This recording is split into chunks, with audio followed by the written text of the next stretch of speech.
यह एक परी की कहानी है जिसका नाम होता है मलेफिसेंट। वो मूर्स जंगल में रहती है और यह जंगल जादुई जंगल है जहाँ पर तरह तरह के जीव रहते हैं। मलेफिसेंट के अंदर बहुत शक्तियाँ होती हैं और जब एक दिन जंगल के अंदर एक लड़का आता है तो वो उस जगह पर जाती है। मलेफिसेंट ने इंसान को बहुत पास से कभी भी नहीं देखा और वो उसे बाहर आने के लिए कहती है।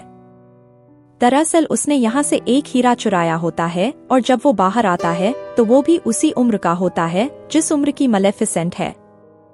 मलेफिसेंट उससे हीरा वापस ले लेती है और उसे जंगल की सरहद तक छोड़ने के लिए जाती है। इस लड़के का नाम स्टेफान है जो कि पासी के राज्य में रहता है।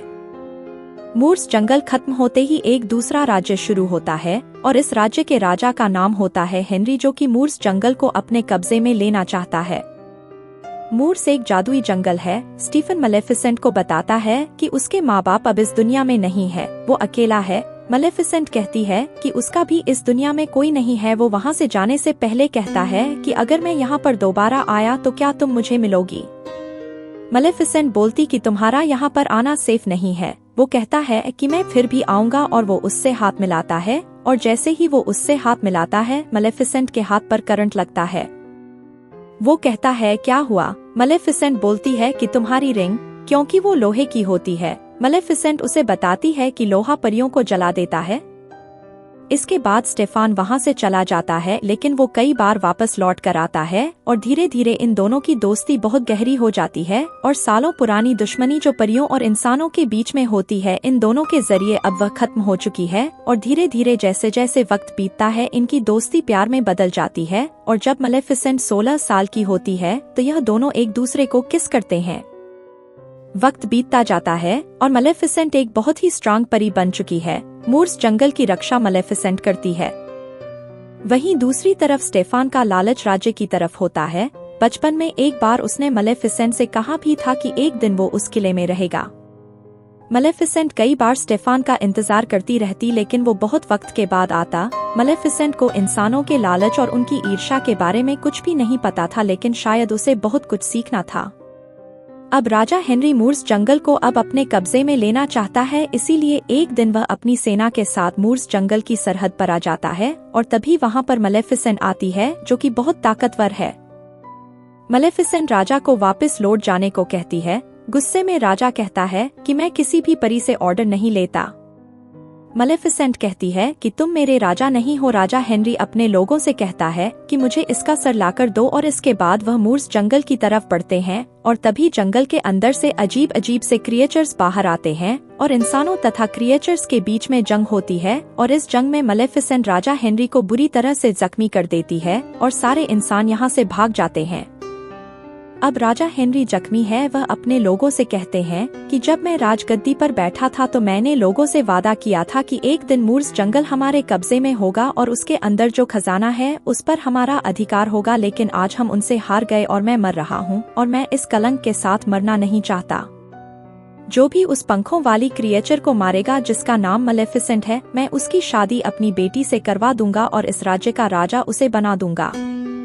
यहाँ पर स्टेफान भी होता है और इसके बाद वह मूर्स जंगल जाता है और वहाँ पर वो मलेफिसेंट से मिलता है और यहाँ पर वह कई सालों के बाद आया है, लेकिन मलेफिसेंट उसे माफ कर देती है क्योंकि वो उससे प्यार करती है।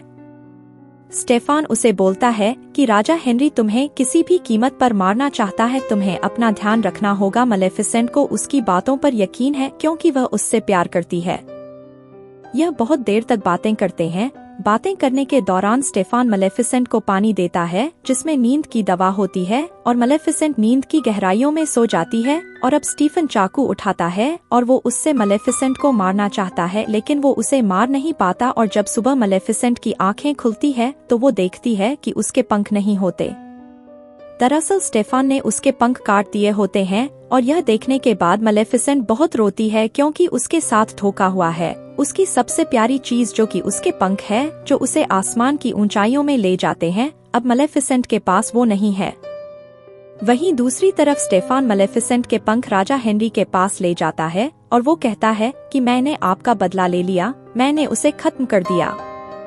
यह बात सुनकर राजा बहुत खुश होता है और अपने वादे के मुताबिक उसे वहाँ का राजा बना देता है। वही मलेफिसेंट जो हर जगह उड़कर जाया करती थी अब उसे हर जगह पैदल जाना पड़ता है।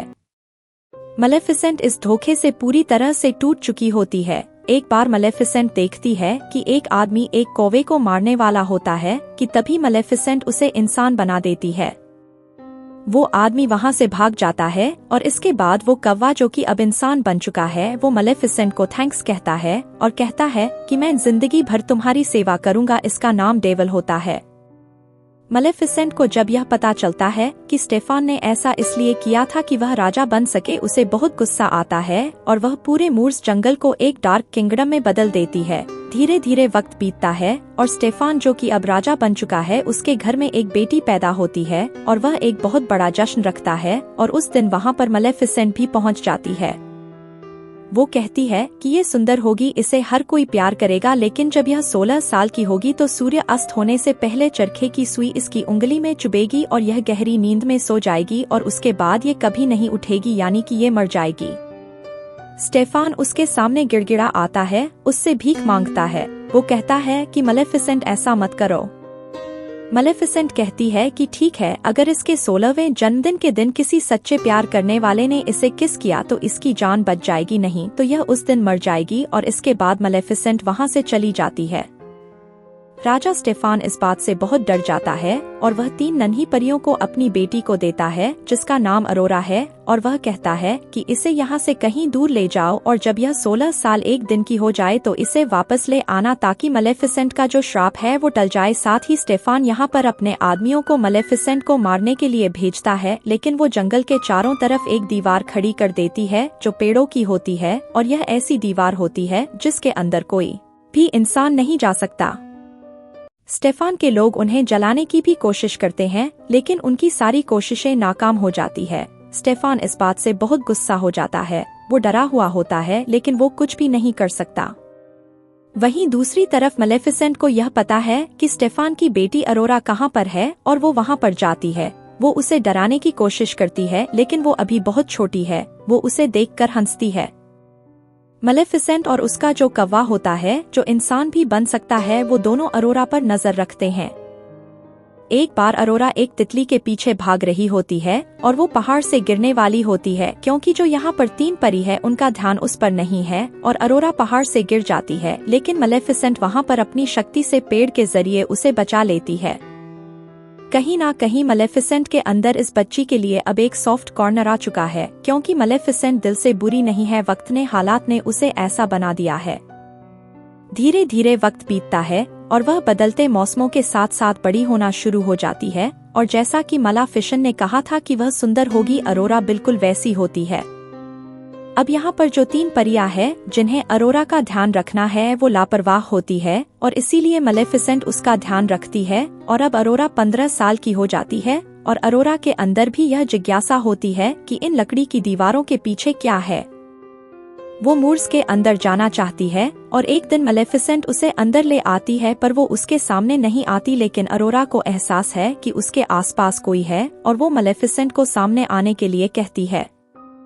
मलेफिसेंट उसके सामने आ जाती है। अरोरा उसे कहती है कि मुझे पता है आप मेरी गॉड मदर हैं। बचपन से आप मेरे आसपास थी, मेरी परछाई की तरह। मैंने हमेशा आपको महसूस किया है और उस कौवे को जो हमेशा मलेफिसेंट के साथ रहता है वो कहती कि मैं तुम्हें भी पहचानती हूँ। वहीं दूसरी तरफ राजा स्टेफान अब पूरी तरह से डिप्रेशन में जा चुका है। उसे कुछ भी नहीं समझ आता। वो अपने आप को कमरे में कैद कर लेता है, यहाँ तक कि उसकी पत्नी की तबीयत बहुत ज्यादा खराब होती है, लेकिन उसे उसकी भी कोई परवाह नहीं है। वो कहता है जिस दिन मलेफिसेंट का श्राप खत्म हो जाएगा उस दिन वह मेरे सामने आएगी और मैं उस दिन के लिए तैयार हूँ। वहीं दूसरी तरफ मलेफिसेंट और अरोरा अब एक दूसरे के काफी करीब है। इन दोनों के दिल में एक दूसरे के लिए प्यार है और मलेफिसेंट ये बिल्कुल भी नहीं चाहते कि अरोरा मर जाए। उसने उसे श्राप दिया है और 16वां जन्मदिन जल्द ही आने वाला है। मलेफिसेंट उस श्राप को वापस लेने की कोशिश करती है। वह अपनी सारी शक्तियों का इस्तेमाल करती है, लेकिन वह चाहकर भी ऐसा नहीं कर पाती। वह नाकामयाब हो जाती है क्योंकि उसने श्राप देने के बाद यह कहा था कि इस धरती की कोई भी शक्ति इस श्राप को नहीं टाल सकती। यह उसके खुद के शब्द थे, इसीलिए वह चाहकर भी खुद इस श्राप को नहीं टाल सकती और इस बात का मलेफिसेंट को बहुत दुख होता है क्योंकि वो अरोरा से प्यार करती है। एक दिन अरोरा मलेफिसेंट से पूछती है कि सब परियों के पंख हैं लेकिन आपके नहीं है। वो कहती है कि मेरे भी पंख थे, जब मैं चलती थी तो वो जमीन से लगते थे, मैं उन पर विश्वास कर सकती थी। आसमान की गहराइयों में मैं उन्हीं पंखों से उड़कर जाती थी और उन्होंने मुझे कभी नहीं गिराया, लेकिन वो पंख किसी ने चुरा लिए। यह कहते कहते मलेफिसेंट बहुत इमोशन हो जाती है। अरोरा उसे कहती है कि जब मैं और बड़ी हो जाऊंगी तो मैं आपके साथ यहीं पर रहने के लिए आ जाऊंगी। मलेफिसेंट कहती है कि तुम अब भी आ सकती हो। अरोरा कहती है कि कल मेरा बर्थडे है और मैं अपनी आंटी से पूछकर हमेशा के लिए आपके साथ रहने के लिए आ जाऊंगी।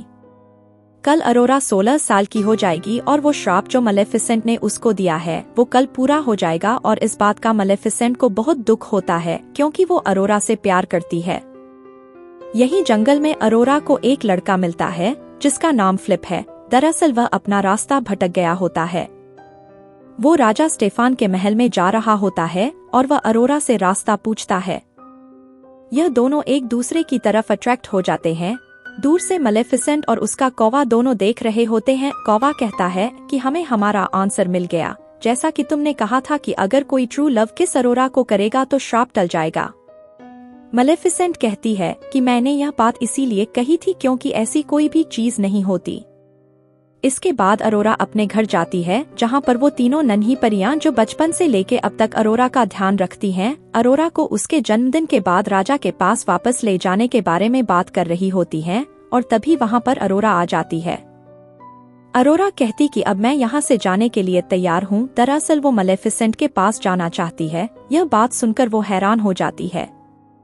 अरोरा को यह बात नहीं पता होता कि उसके माता पिता आज भी जिंदा है। उन्होंने इसे यह बताया होता कि उसके माता पिता मर चुके हैं, और तभी एक परी के मुंह से निकल जाता है कि हम तुम्हें तुम्हारे पिता के पास वापस ले जाएंगे। इस बात को सुनकर अरोरा हैरान हो जाती है, और इसके बाद इन तीनों को अरोरा को सारा सच बताना पड़ता है, और अरोरा समझ जाती है कि जिसने उसको श्राप दिया वो और कोई नहीं बल्कि वो है जिसे वह अपनी गॉड मदर समझती है। अरोरा मलेफिसेंट के पास जाती है और मलेफिसेंट एक्सेप्ट करती है कि हाँ यह सब कुछ हुआ था। अरोरा वहां से भागकर चली जाती है और वह सीधा अपने पिता के पास महल में जाती है। वो अपने पिता को देखकर बहुत खुश होती है। उसके पिता इस बात से नाराज होते क्योंकि उन्होंने उन तीन परियों को कहा था कि अरोरा को उसके जन्मदिन के एक दिन बाद लेकर आना, लेकिन अरोरा जन्मदिन से एक दिन पहले आ जाती है। स्टेफान अपने लोगों से कहता है कि अरोरा को कमरे में बंद कर दो और ध्यान रहे कि वहां पर कोई भी नहीं जाना चाहिए, लेकिन स्टेफान चाहे जो कर ले वो श्राप को नहीं टाल सकता। अगले दिन अरोरा अपने आप ही मंत्र मुक्त हो जाती है और उस कमरे में जाती है जहां पर आज से 16 साल पहले स्टेफान ने इस पूरे राज्य के स्पिनिंग व्हील यानी चरखे का वो पहिया जिस पर एक कील होती है रखवा दिए थे, ताकि कभी भी मलेफिसेंट का श्राप पूरा ना हो सके।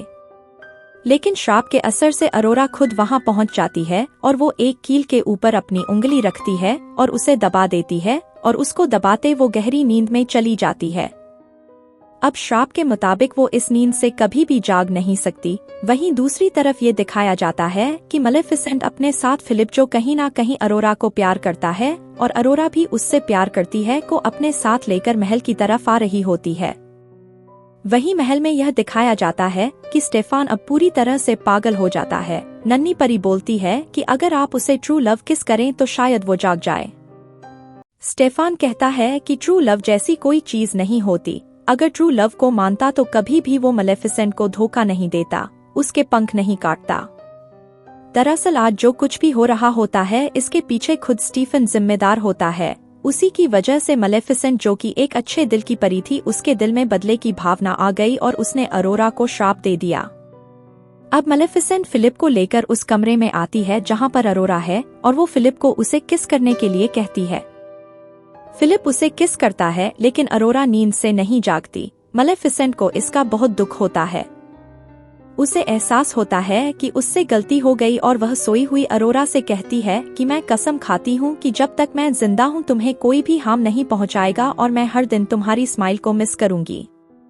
उसकी आंखों में आंसू होते हैं और वो अरोरा के फोरहेड पर किस करके वहां से जाने लगती है, और तभी पीछे से आवाज आती है, हेलो गॉड मदर।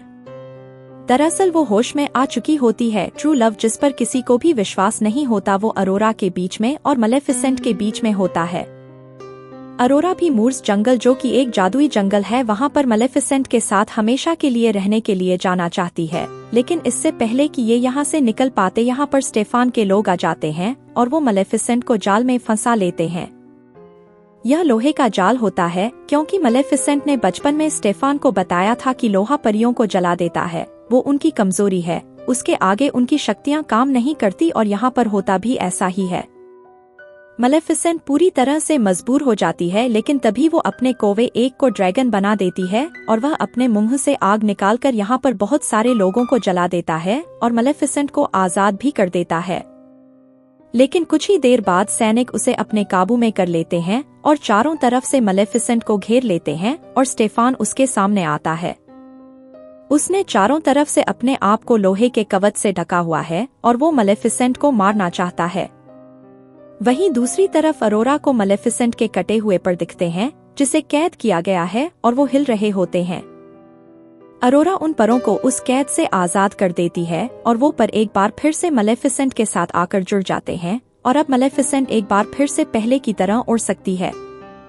वो स्टेफान को अपने साथ उड़ाकर महल के टॉप पर ले जाती है। वो चाहे तो स्टेफान को मार सकती है, लेकिन वो उसे नहीं मारती और वो वहां से जाने लगती है। स्टेफान पीछे से उस पर हमला करता है और ये दोनों महल के ऊपर से नीचे गिरना शुरू हो जाते हैं। स्टेफान ने मलेफिसेंट को जकड़ा हुआ है, इसीलिए उड़ नहीं सकती, लेकिन इससे पहले कि वह जमीन पर गिरती मलेफिसेंट अपने पंख खोल लेती है और वह हवा में उड़ना शुरू हो जाती है और स्टेफान की जमीन पर गिरकर मृत्यु हो जाती है और इस तरह से बुराई का अंत और अच्छाई की जीत होती है। अगली सुबह यह दिखाया जाता है कि मलेफिसेंट मूर्स जंगल की दीवारों को जो उसने पेड़ों से बनाई थी उन्हें पूरी तरह से हटा देती है। साथ ही साथ वह उस जंगल को पहले की तरह कर देती है, जहां पर हरियाली थी, तरह तरह के फूल खिलते थे, पेड़ डरावने और सूखे नहीं थे, यहाँ खुशियाँ थी। वो अरोरा को यहाँ की क्वीन भी बना देती है और इस तरह से दो राज्य एक हो जाते हैं।